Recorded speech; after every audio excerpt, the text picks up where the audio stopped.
Come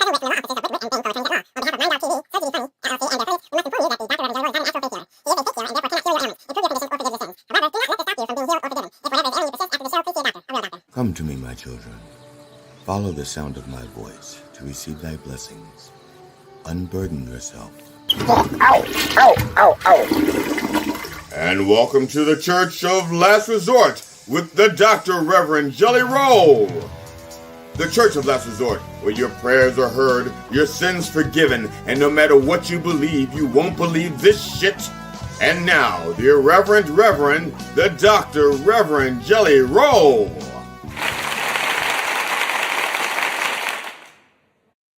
Good morning, good morning, good morning, brothers and sisters.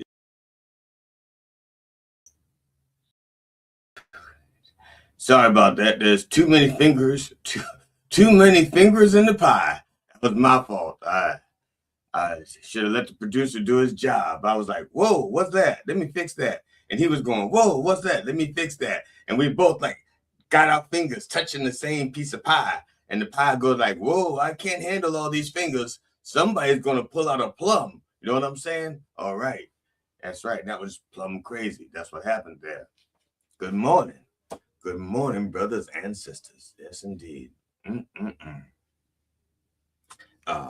Welcome, brothers and sisters. This includes our new members who may be enjoying us for the first time, wherever you may be, wherever you want to be, because you may not be where you want to be, yet there you are. As we say in France, make the best of it. Make the best of it. That's right. In my office, it is Sunday, March 29th, the 433rd day of the Sex Offender Administration. That's right. And it's 70 degrees, no humidity, with a little bit of a halo glow on my forehead. That's right. That's right. I could fix that if I wanted to, but it takes too much time to get the lighting exactly right. So this is what we got. It's not exactly right, but it ain't exactly wrong. You know what I'm saying?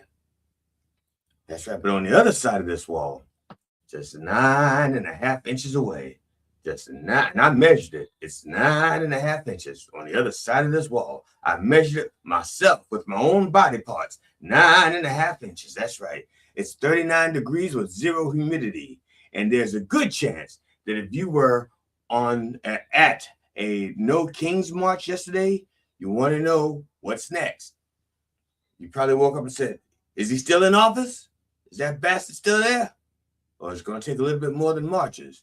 But don't give up hope, because what the marches do is let everybody know that they're not alone in this. See, we cannot be felt like we're alone. That's how tyrants rule. Tyrant says, you're by yourself. I'm all powerful. I'm the boogeyman. And you go like, oh, Lordy, Lordy, Lordy, I can't be doing this by myself. And you're not. That's what the marches are for. It lets people know you're not by yourself. That's right. Now, some of you people out there, if you're here for the first time and you're expecting me to talk about Palm Sunday, here's your palm. And I'll do it again next Sunday if you look for that shit. Don't be doing that shit. We don't be doing that. We talk about relevant stuff, things that help you today, and things that not, look, we talk about things that we want to talk about. We don't talk about things that bring in the cash. Because if that was the case, I'd be talking about Palm Sunday and how Jesus rode in on an ass. And everybody goes, look at Jesus, he's an ass man. And he's like, donkey, donkey, donkey, donkey, donkey. And he thought he must be in for the game. There's a donkey basketball game over there. And they said, what? Basketball hasn't even been invented yet. He's early. So forget that. It's not why we're here. So if you are looking for a Palm Sunday type speech, you know, you can turn the dial, or you could just get your ass out your house and walk. Probably within 5 miles of your house, there's some minister somewhere giving a Palm Sunday sermon. That's right. And he probably started it last night. So you'd be like halfway through. I kid you not. When I was a kid, I was tormented with a 2-hour sermon. That was the sermon, okay? The sermon, the preacher went on for 2 hours, and he kept justifying it by saying, you think you're suffering? Jesus was on the cross for what, 3 days or 3 hours or whatever. What Jesus was on the cross for 3 hours. You're sitting there comfy in an air conditioned. Well, it wasn't air conditioned. Everybody had the fans. Even if there was air conditioning, we didn't know it because everybody had the Lord fans. So now the point is, welcome to the Church of Last Resort.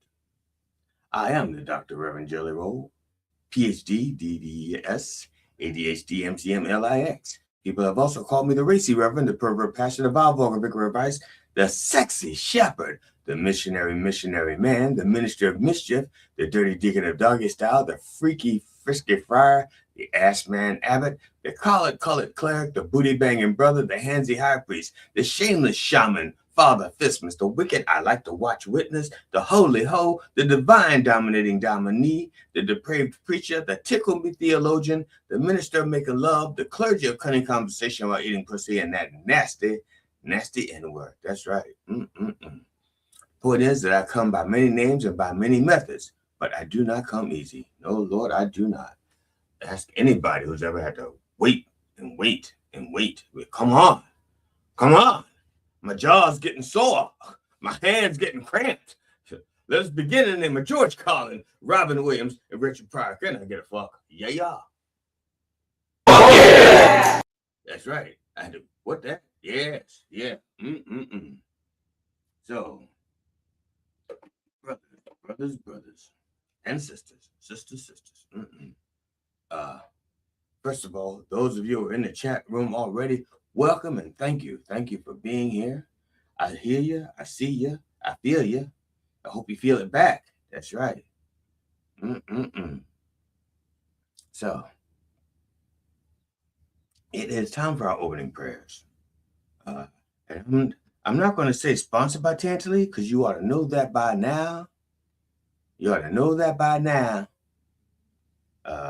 besides that, they're not an official sponsor. They never said, we want to be part of your show. They never said that. I just thought that with all the openings they had, this would be a good place for them to be.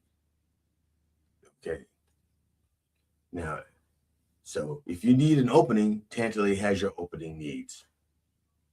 Now, if you or someone you know is in need of a prayer by the Dr. Reverend Jelly Roll, please send your request or for prayer, healing, forgiveness, or any such request to me at drreverendjellyroll@gmail.com. Please remember to spell it with an E on the end, or otherwise the other Jelly Roll, not me, will wind up with your request, and you do not want that man or those men or that people's near your blessings. You just don't. Now, for our disclaimer, not your disclaimer. Well, it's yours if you want it, and I'm not even going to charge you for it. If you want this disclaimer, you can have it for free. You can just download it at the app. With the app. The app's not free, though, because we have to pay to have somebody make it. We don't have one yet, but we will. Maybe. I don't know. Now, for our disclosure. While all prayers are heard, not all prayers are answered when we want them to be. That's right. Some loopholes and restrictions may apply, and they apply in March, which is what this is for the next 2 or 3 days, and then it'll apply in April, and then it'll apply in May, like it says right there in the disclosure, in the disclaimer. So, brothers and sisters, please bow your head unless you're driving your car or your significant other, and if that is the case, just close your eyes gently, let them meet in the middle somewhere, and let Jesus do the driving while we pray. That's right. But do not let go of that wheel prematurely, because you could have premature airbagulation, I think that's what it's called. That's right. That's when your automobile, no one is controlling your automobile, hits something else. Then, it's not nice. It's not pleasant. We're going to talk about that later, too, because somebody died. Actually, it wasn't a car. It was a motorcycle. The point is, they're not here anymore.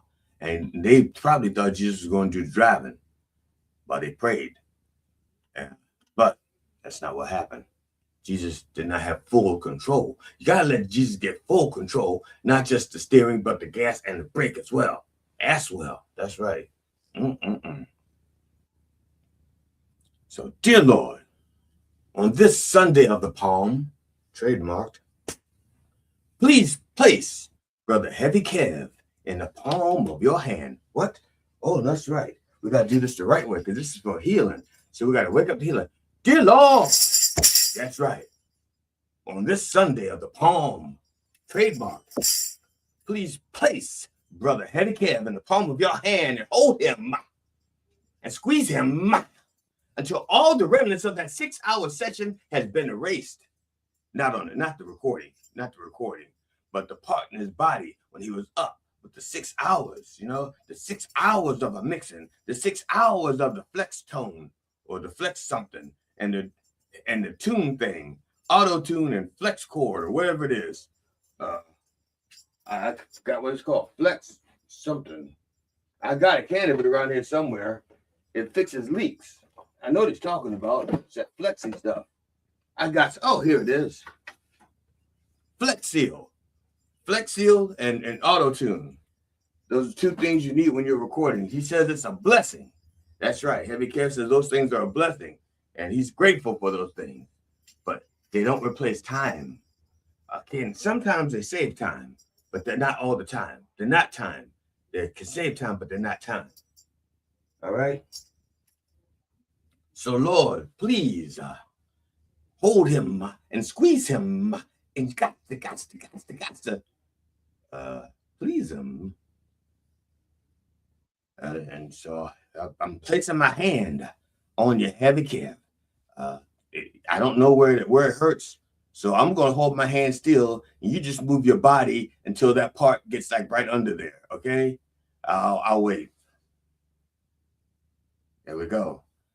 We're sending you the healing power to make you better. That's right. Gotta wash my hand now. Let me sorry, guys. Excuse me. Gotta sanitize my hand. That wasn't very nice what you did there. Heavy Kev. That's right. Fuck yeah. Dear Lord. Please bless Brother Nicholas Brendan. Nicholas Brendan, best known for playing lovable Xander Harris on all 7 series of the WB TV series Buffy the Vampire Slayer, has died. He was 54. It is reported by his family that he died in his sleep from natural causes. At 54. I call bullshit. The man had a congenital heart defect and tachycardia arrhythmia. That didn't cause his death. They're saying that natural causes. He also had Carter Equina syndrome. Okay, I don't know if I said that right. Doesn't matter. It killed him anyway. Well, I don't know if it killed him. It actually causes a lot of pain. Okay, because he had a spinal injury. Now, that probably didn't kill him, but the tachycardia arrhythmia thing, oh yeah, that could kill him. So it's natural causes at 54. Don't rain on my leg and tell me it's pee, okay? Don't do that. Message to the family: come clean. No one dies of natural causes at 54. So either tell us what really happened or admit that you killed him in his sleep. Rest in peace, Nicholas. This is bullshit. Can I get an investigation up in here? Dear Lord, please bless Sister Valerie Perrine. Valerie Perrine, an Oscar-nominated actress who performed opposite Dustin Hoffman, Dustin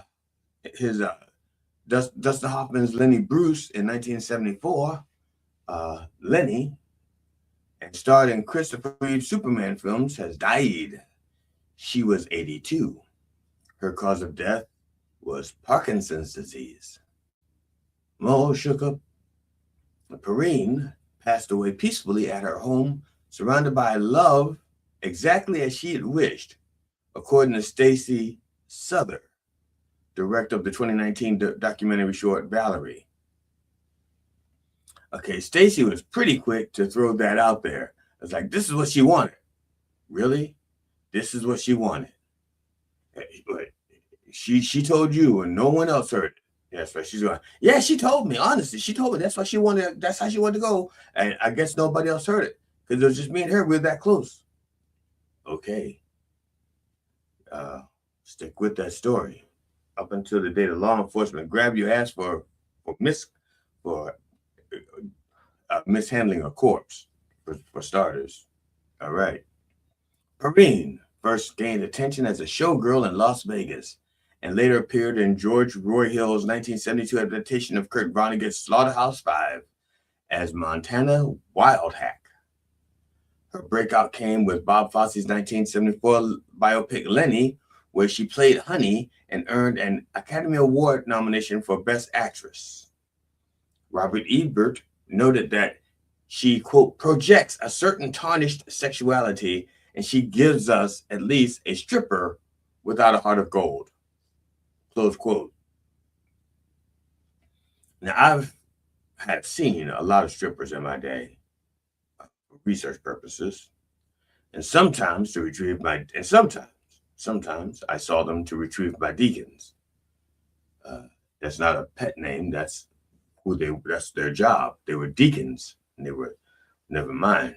The strippers, some of them had hearts of gold. Some of the strippers, not the deacons. The deacons didn't have the hearts of gold. The strippers, some of them did. And the strippers, some of them, they got their gold from the deacons. That's right. Perrine's career continued with high-profile films, including the 1978 Superman, where she brought depth to Miss Teschmacher, Lex Luthor's girlfriend. She also appeared in Sidney Pollack's The Electric Horseman, Tony Richardson's The Border, and Nancy Meyer's 2000 comedy What Women Want. Beyond film, Perrine broke ground. She broke ground on television, and she became the first actress to intentionally appear nude on U.S. television during PBS's 1973 broadcast of Steam Bath. Accidental or deliberate, titties is titties, okay? She guest starred on shows such as Northern Exposure, which has nothing to do with nudity. You think it could.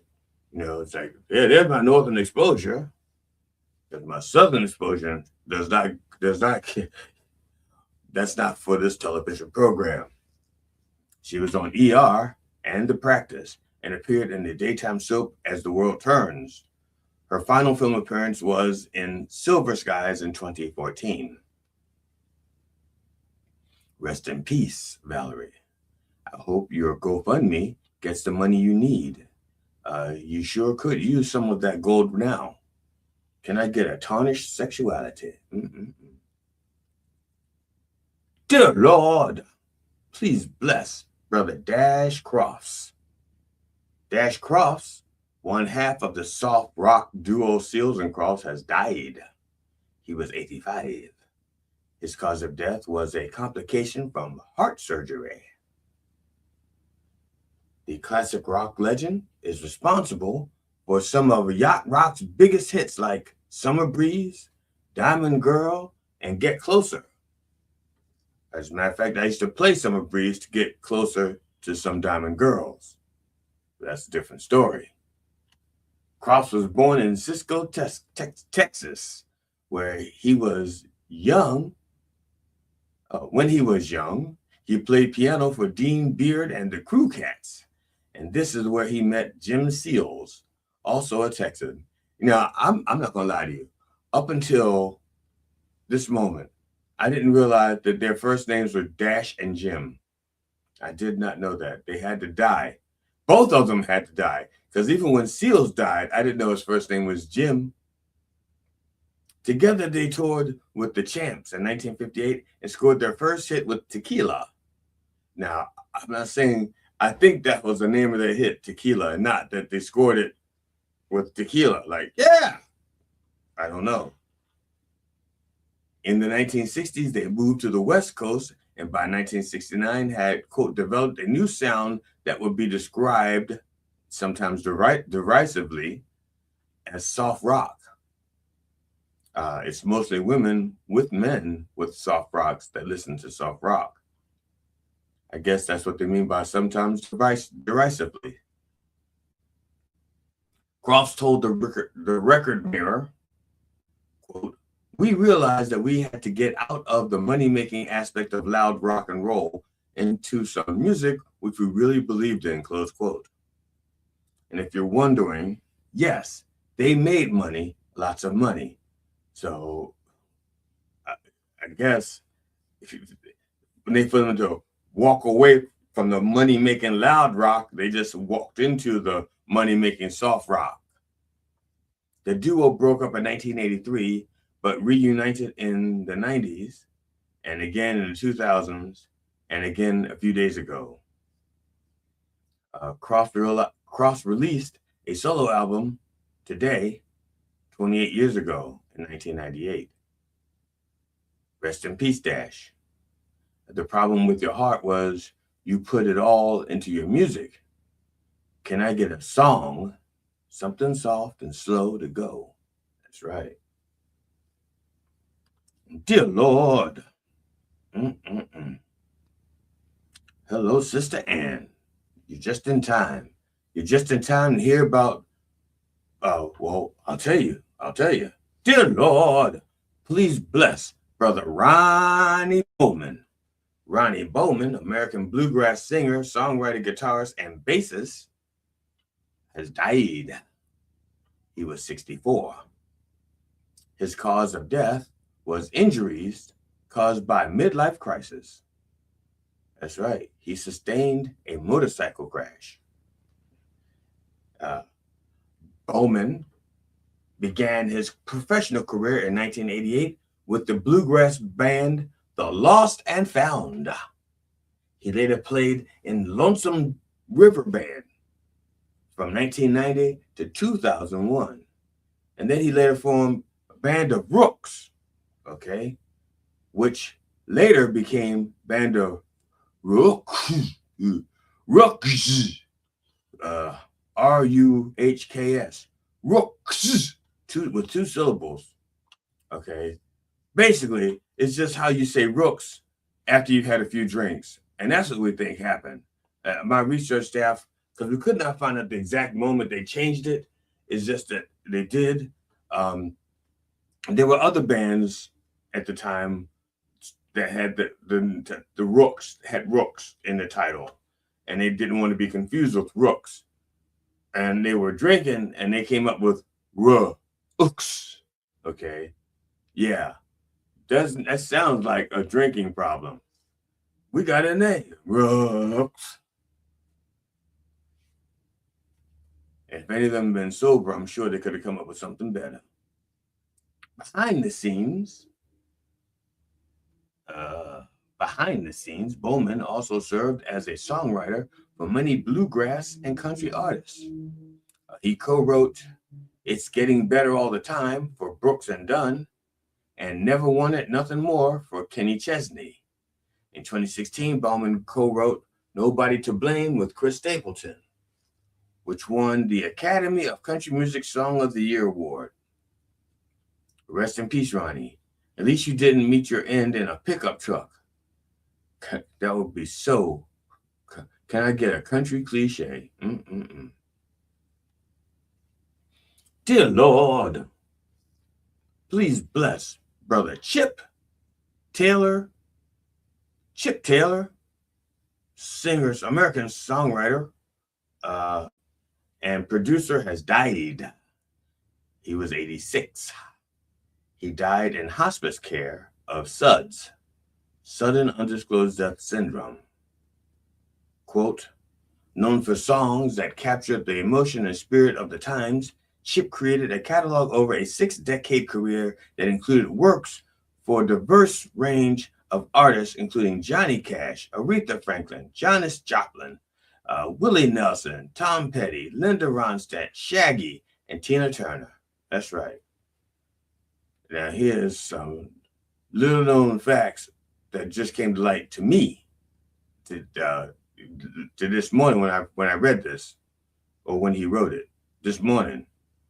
Born James Wesley Voigt in Yonkers, New York. In 1940, Taylor was the youngest of 3 sons, including his older brother, actor John Voight. That's right. So after all that, after everything else, he's the uncle of Angelina Jolie. Now, that's going to be a sad thing that he's, with all his accomplishments, people are going to say Angelina Jolie's uncle died. That's right. Taylor originally followed in the footsteps of his professional golfer dad, Elmer, playing golf in college in South Carolina. He returned to New York and adopting his stage name Chip, as in short golf shot, and Taylor, as in the golf equipment company, to become a singer-songwriter. Now, I'm not saying that that's why he called himself Chip Taylor, but he started off in golf. His father was a professional golf player, and he could have picked any imaginary name he wanted to. Why Chip Taylor, right? Why not Rip Torn? Oh, that's because it was already taken. But you get the point. Chip Tooth. Could have been Chip Tooth. His early success came with Wild Thing, which was a top 40 hit on the Billboard Hot 100 3 times. That's right.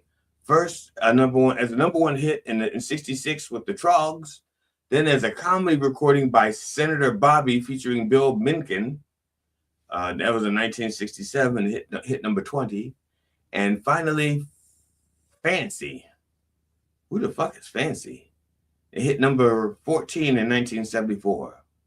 And it was also famously covered by the Jimi Hendrix Experience at Monterey Pop Festival in 1967. Okay, another Taylor success story was Angel of the Morning, a top 10 hit on the Hot 100 twice by 2 different artists. First by Merrily Rush and the Turnabouts, it reached number 7 in 68. And then by Juice Newton, it reached number 4 in 81. It was a top 40 hit twice on the Hot Country Songs chart as well, thanks to versions by Connie. It hit number 34 in 1970. And Newton. Okay, I don't know if these Connies and Newtons have other names or that's the name they go by, like Cher and Beyonce. I don't know enough about country. I don't care enough about country. Rest in peace, Chip. I thought you did more with 2 songs than most people do with a whole catalog. But I want to know for sure. Can I get a "You Move Me"? Dear Lord, please bless Brother James Tolkien. James Tolkien, who played the slacker-hating Mr. Strickland in the Back to the Future films, and an air group commanding officer, Stinger Jardian, in Top Gun during a 55-year film career, film, TV, and stage career, has died. He was 94. His cause of death was SUDS. That's 2. Tolkien's first screen credits were guest turns in such 1960s TV series as Naked City and NYPD, along with films including The Three Sisters and Stiletto. And you should see those 3 sisters in stilettos. That was, woo. He was working regularly in the 1970s, appearing with Al Pacino in Sidney Lumet's 1973 cop drama Serpico, and then playing a dual role as Napoleon and a lookalike in Allen's 1975 Russian literature satire Love and Death. He was a coroner in 1979's The Amityville Horror.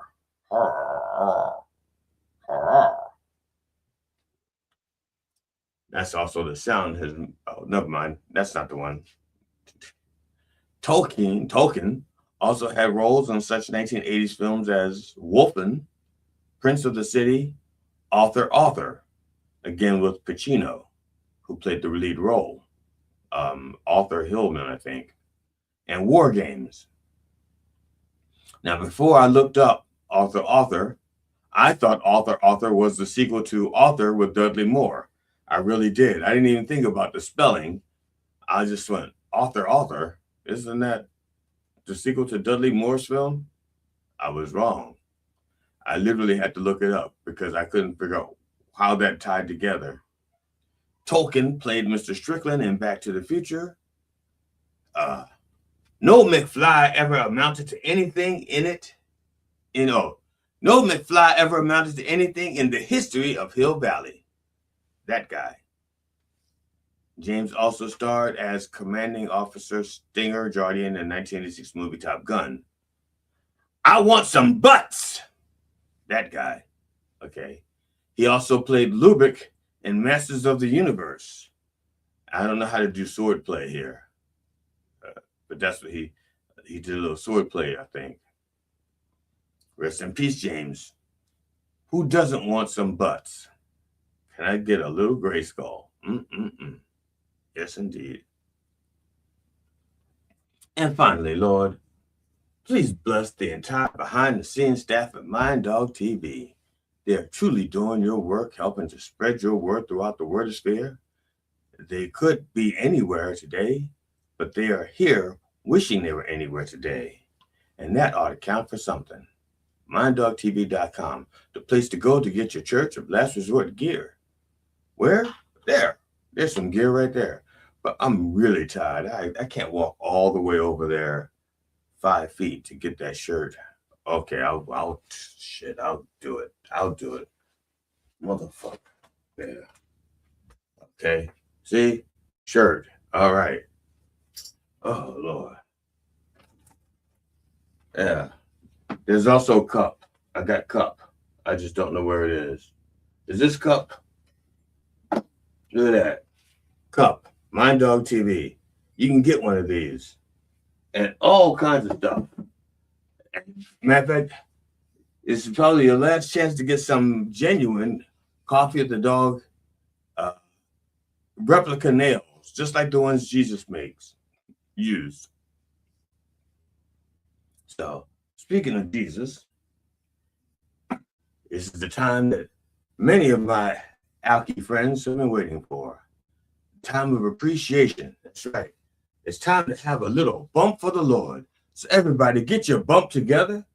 However you have your bump, please grab your bump. There we go. Get your bump. And it's brought to you by Bump in a Bottle. Straight from our vineyards to your innards. Wine just like Jesus used to make. Down the hatch.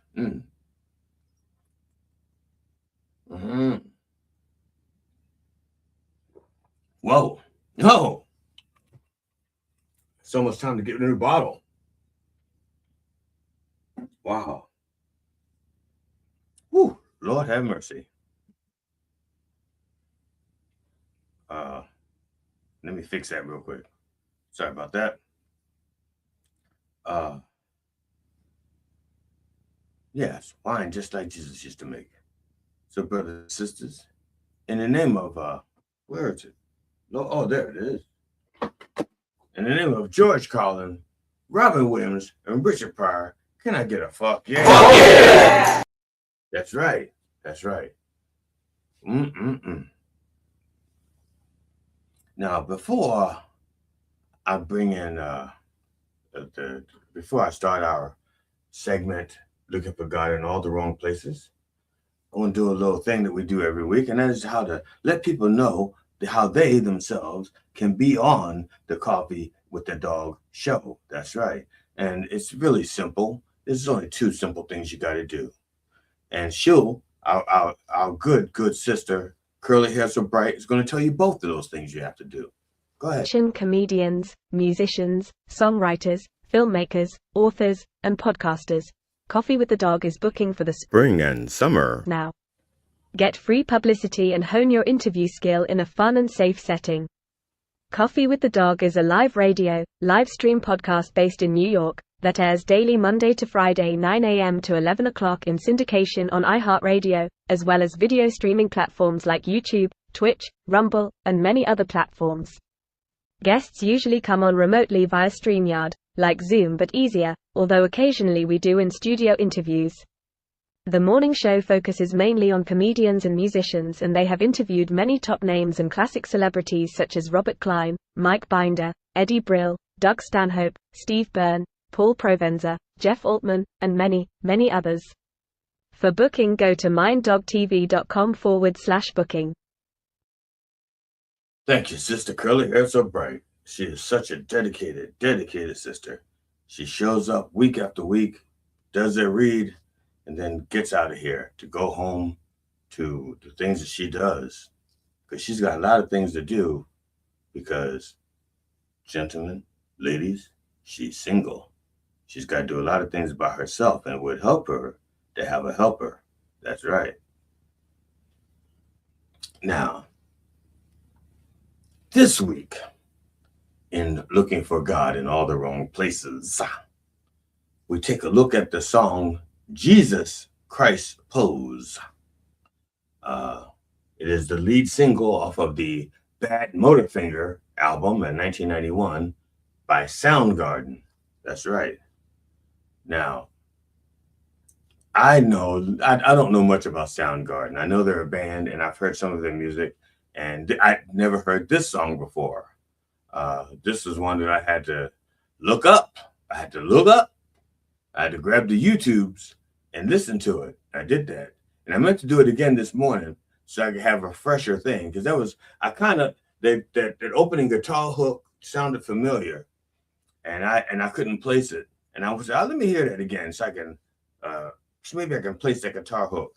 Because sometimes there's like in the music, and at least I did this. I know some other musicians as well who will have like a theme in the song, and it's in the lyrics, and they will borrow a melody, just a trace of a melody from another song, and put it underneath of their music. So you get like, oh yeah, and you get it's more like a You hear the lyric, and then you hear this the music, the melody line from another song, and it's kind of like a reference or a footnote. Yeah.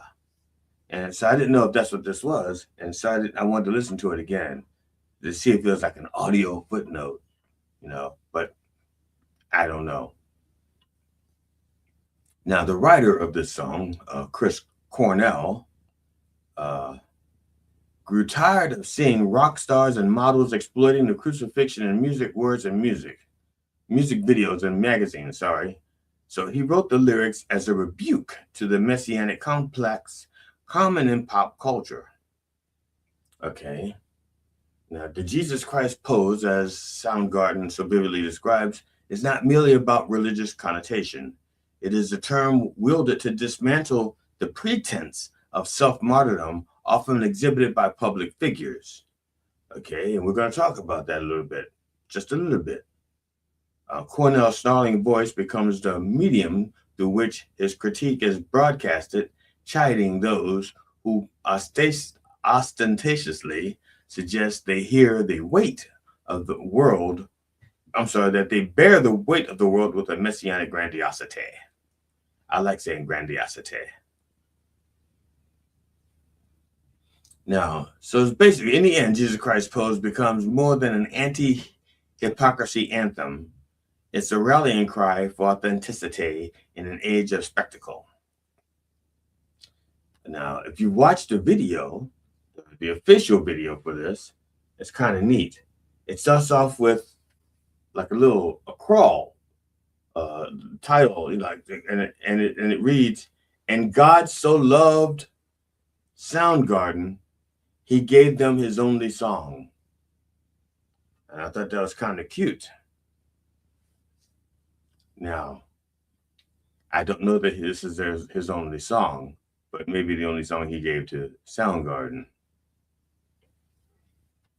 So, the song does not have a lot of lyrics. There's a lot of repetition in it. It probably only has like nine total lyrics, and then like 47 repeated. But that's okay, because the few lyrics that they have a little bit of import to them. Starts off, "And you stare at me in your Jesus Christ pose." Okay, I'm just going to stop right there, because the whole point of this song is to point out the hypocrisy and that people people themselves make themselves out to be victims, okay, needlessly to be victims. And they do it. As a matter of fact, victimization has become a cottage industry. You can turn around and make millions of dollars by being a victim without suing a soul.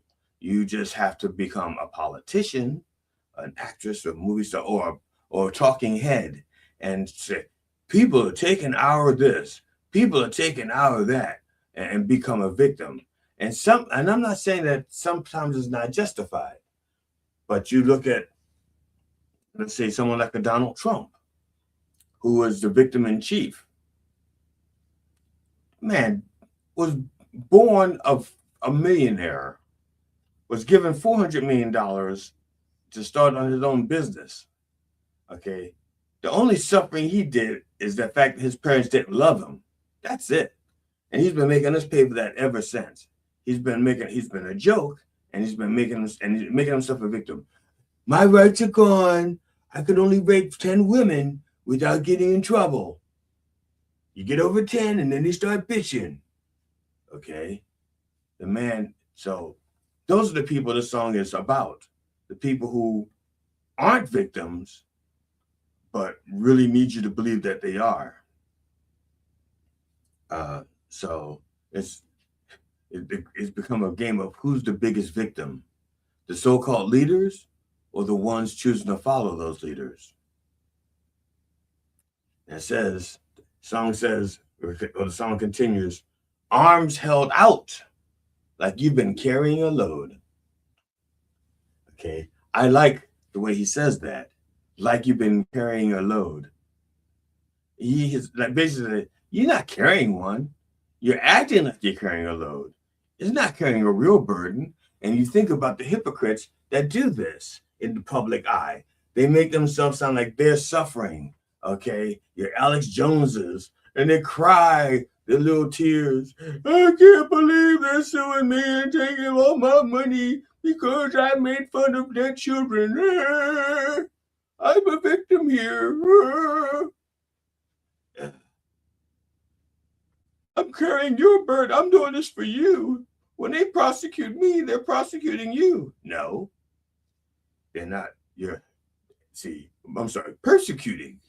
It's not. They're never being prosecuted. They're being persecuted all the time. So he says their arms are held out like they're carrying a load, but they're not. Okay, there's no burden to what they're doing because it's all acting. It's all a stage. It's a pose, like the song says. Now, this is a little lengthy because there's a lot of repetition in it, but I'm going to go through it like they wrote it or performed it. And you swear to me you don't want to be my slave, but you're staring at me like I need to be saved. Like I need to be saved. Okay, this one is a little bit tricky because it starts with, you swear to me you don't want to be my slave, which implies deceit and or contradiction, as if being a slave is what they want. It's like, you say to me you don't want to be my slave, but you really do want to be my slave. There's a little, to me, I'm still figuring that one out. Because if he's talking about like politicians and so forth, technically they're civil. They're supposed to work for us. They're not slave to us. But says you swear to me you don't want. I'm still struggling with that one. I honestly just think I'm not gonna lie to you. I think it's just piss poor writing. I think he was just trying to rhyme with saved and he just said slave and that's it. I think he could have done something better with that, and maybe that's why I can't make sense out of it. Maybe it was a typo in the translation. Maybe he wrote it in Greek, and by the time they translated it to English, it came out all fucked up, kind of like some parts of the Bible. Okay, so I struggle with that one. As a matter of fact, I left a lot of this blank right there because I'm going, okay, I don't get it. It says, but you're staring at me like I need to be saved. Okay, so what I think is happening here is that Mr. Cornell is like, I'm not the one who needs to be saved. I'm cool. You need to be saved. You're the liar. You're the hypocrite. You're the cheat. You're the one that's pretending to be a victim. I'm not a victim. You're the victim. Don't be putting that shit on me. I don't need to be saved. You need to be saved. Remember, there's another song that's called, I think it's by Stabbing Walt. Or it's like, I cannot save you. I can't even save myself. That's kind of reminds me of, was it Stab Walt? Somebody help me. I don't know. But at any rate, you don't want to be my slave, but you're staring at me like I need to be saved. I still have trouble with that. Even when I'm talking through this, I'm going like, I don't get it. I don't understand. I still don't get it. Maybe I'll get it later. Like I said, because I wrestled a lot with this one, trying to make sense out of it, and I couldn't. So I'm giving up. Okay, song continues. In your Jesus Christ pose, arms held out, in your Jesus Christ pose, thorns and shroud like it's the coming of the Lord. And I swear to you, I would never feed you pain, but you're staring at me like I'm driving the nails, like I'm driving the nails. And he says that quite a bit. He goes on for quite like I'm driving the nails, like I'm driving the nails. He goes on for, okay, like I'm driving the nails, hammers, and an indictment of blame, resentment, and accusatory tones. Okay. Now the imagery is violent and laden with guilt. Now, let me back up here. So I want to find the exact lyric here that I'm looking for. I should have just copied and pasted it down here. So I wanted to look back for it. Okay. Thorns. Okay. In your Jesus Christ pose, thorns and shroud, like it's coming of the Lord. Okay. This section here may be the heaviest portion of the song, even though there's not many lyrics to it. This may be the heavy section. All right. Thorns and shroud.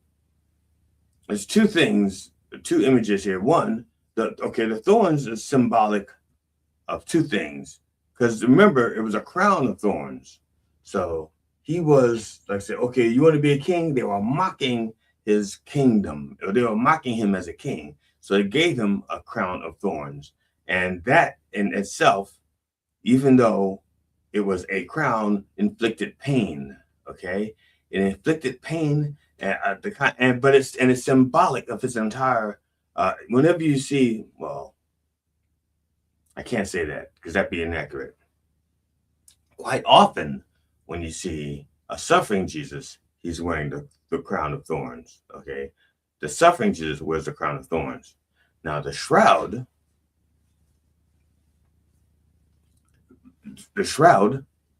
is what they wrap the body in once he's dead. The suffering is over. Okay, there's no more suffering. That's it. So it says thorns and shroud, or the suffering and the release of the suffering and the end of the suffering. Okay, and then it says like it's the coming of the Lord. Well, of course, if you remember the New Testament, okay, after the crucifixion, the only thing left in the cave was the shroud. Okay. So that is like symbolic. The empty shroud where there's no body is kind of symbolic of the coming of the Lord. Okay. Because that's what everybody keeps talking about. The whole thing for this season is he is risen. Okay. And you're going to see that like almost everywhere. Even they're going to go into a tattoo parlor and there are going to be young people with a little tramp stamp that says he is risen right there. Okay. Or maybe they'll put it on the front and say he is risen right there. Okay. But that would be like the guys putting that there, not the ladies. I hope.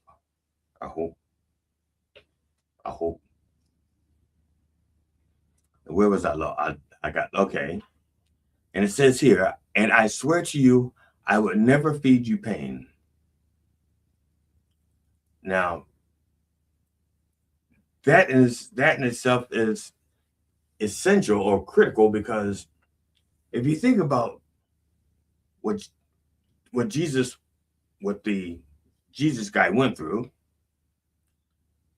almost all of the pain that was inflicted on him were done by people that supposedly he was trying to help. Okay, the pain of betrayal by Judas, the pain of desertion by Peter, the actual pain of death by the Romans. Okay, and the Jews. Let's face it, the Jews are not blameless. They didn't kill him, but they could have stopped the killing. They didn't.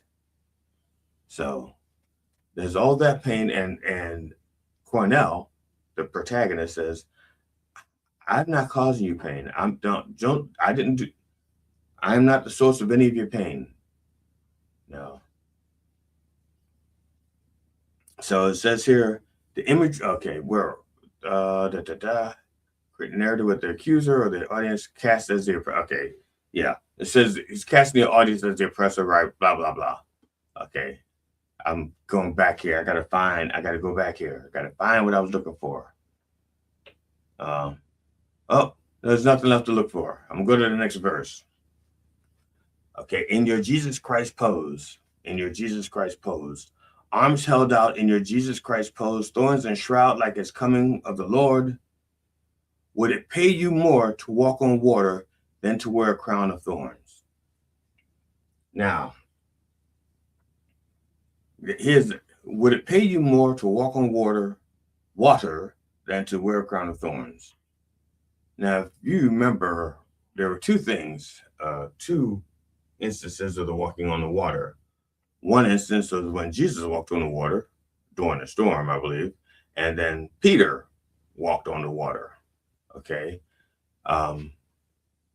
just showmanship, right? It's all, you could have swam.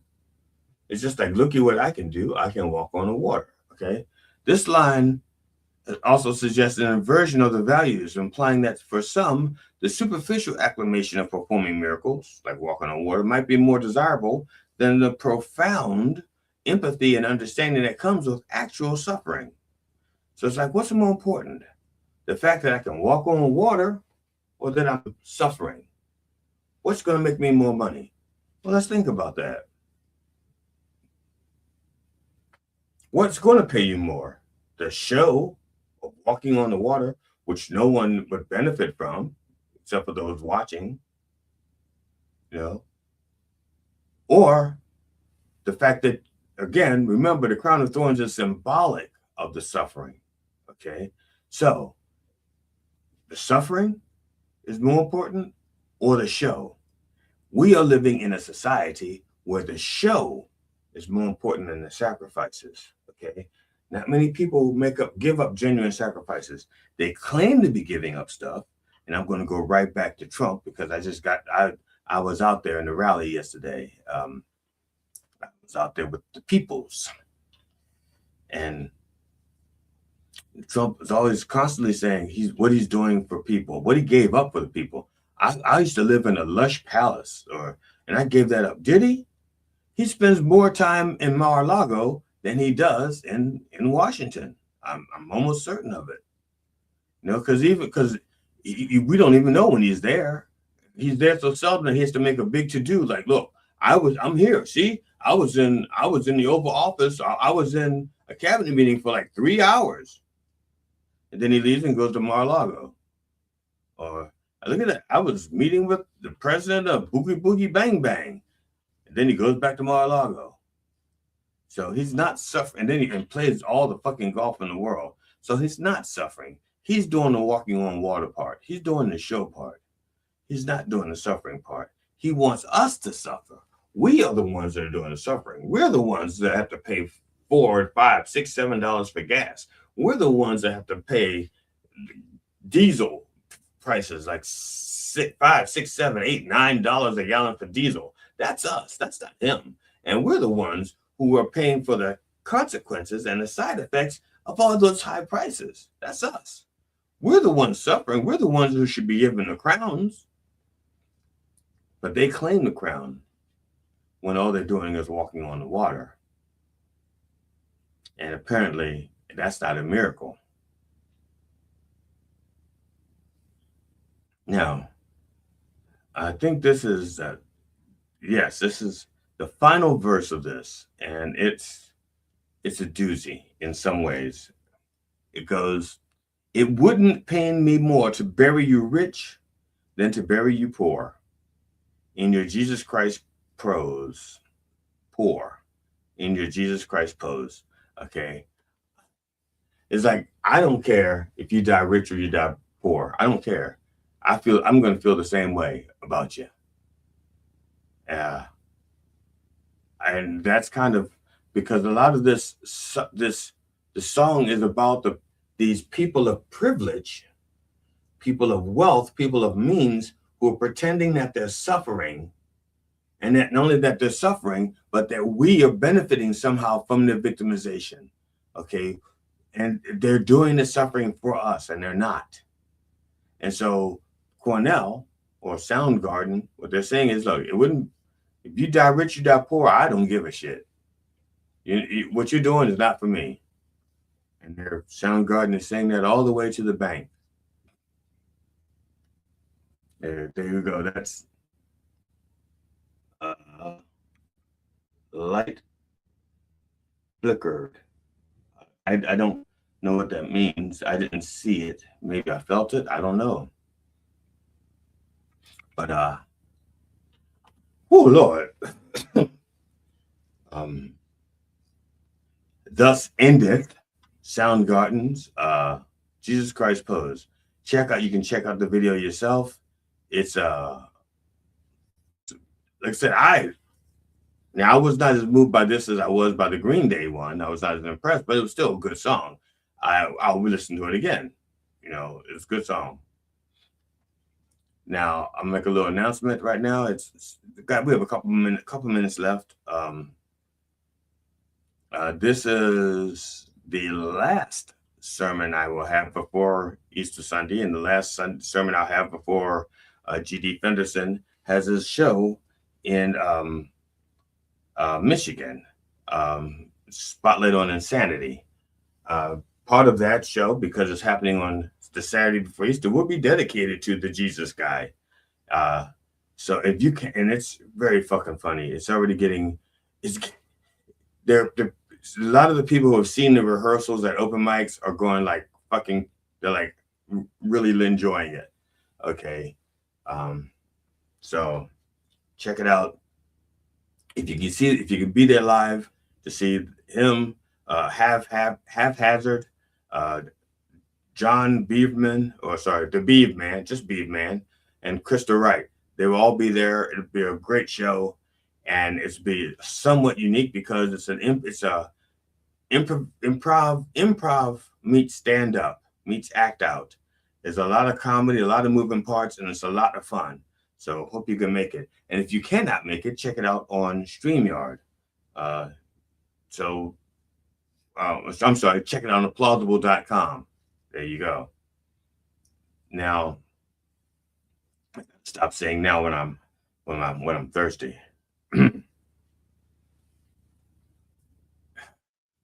One last thing.